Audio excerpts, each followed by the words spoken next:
বলেছি, এবং এই যে ভিডিওটা তোমরা দেখতে পাচ্ছ এটাই হচ্ছে আমার সর্বপ্রথম ব্লগের ভিডিওটা, যেটা অবশ্য আজকের এই ভিডিওর সাথে আমি আপলোড করতে চেয়েছিলাম। এবং সেই উসিলাতে এই ভিডিওটা আবার নতুন করে এত বছর পরে যে আমি যখন দেখলাম তখন বুঝতে পারলাম না এই ভিডিওটা আমার জন্য অনেক বেশি স্পেশাল, এবং এর থেকে অনেক বেশি স্পেশাল কোনো দিনেই মেবি এই ভিডিওটা আমি আপলোড করব। কিন্তু ওগুলো আসল কথা না, আসল কথা হচ্ছে এই ভিডিওটা থেকে তোমাদের কয়েকটা জিনিস দেখা লাগবে। এক হচ্ছে এই যে এই চেয়ারটা, দ্বিতীয় হচ্ছে এই যে টেবিলটা, এরপর এই কিবোর্ডটা, এরপর এই মনিটরটা এবং আমাদের সিপিইউ। এর মধ্যে দেখো পলিথিন এখনো পর্যন্ত কিন্তু লাগানো রয়েছে, মানে এই পিসিটা যখন আমি নতুন নিয়েছিলাম তার কিছুদিন পরে এই ভিডিওটা করা হয়েছিল, এবং এটাই কিন্তু ছিল আমার সর্বপ্রথম বিল্ড করা পিসি। এবং এই ভিডিওতে যে পিসিটা তোমরা দেখতেছো সেটার কনফিগারেশন গুলো তোমরা এখানে দেখতে পারবে। আমরা মাদারবোর্ড হিসেবে X570 নিয়েছিলাম, প্রসেসর হিসেবে Ryzen 7 3700X নিয়েছিলাম, র্যাম টোটাল মিলিয়ে 8 GB করে 4টা নিয়েছিলাম, মানে 32 GB। হার্ড ডিস্ক নিয়েছিলাম হচ্ছে 4 TB, এসএসডি নিয়েছিলাম 500 GB এর, আর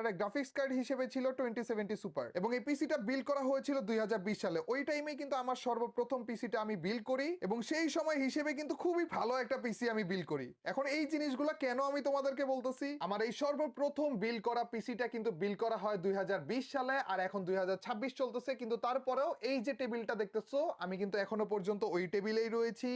যে কিবোর্ডটা তোমরা দেখতেছো ওই same to same keyboard, A4 টেকের কিবোর্ড, সব থেকে সস্তা কিবোর্ড, যেইটা আমার কাছে আগে ছিল সেটাই রয়েছে, শুধুমাত্র চেঞ্জেস হয়েছে যে ওইটাই ময়লা ছিল না আর এইটাই অনেক অনেক ময়লা। আসলে এগুলো ময়লা না ভাই, এটা উঠে না। মাউস শুধুমাত্র আমাদের চেঞ্জ হয়েছে, তারপরেও যে মাউসটা তোমরা ভিডিওতে দেখতে পাচ্ছ এটা এখনো পর্যন্ত আমাদের কাছে রয়েছে। স্পিকার যেগুলো দেখছো সেগুলো এখনো পর্যন্ত কিন্তু আমার কাছে রয়েছে, মনিটরও কিন্তু এখনো পর্যন্ত ওই মনিটরটাই আমার কাছে রয়েছে, সিপিইউ যেটা দেখতে পাচ্ছ সেম সিপিইউটাও কিন্তু এখনো পর্যন্ত আমার কাছে রয়েছে। এই দেখো গাইজ, আমাদের প্রসেসর হিসেবে এখনো পর্যন্ত এই পিসিতে Ryzen 7 3700X 8 কোর রয়েছে।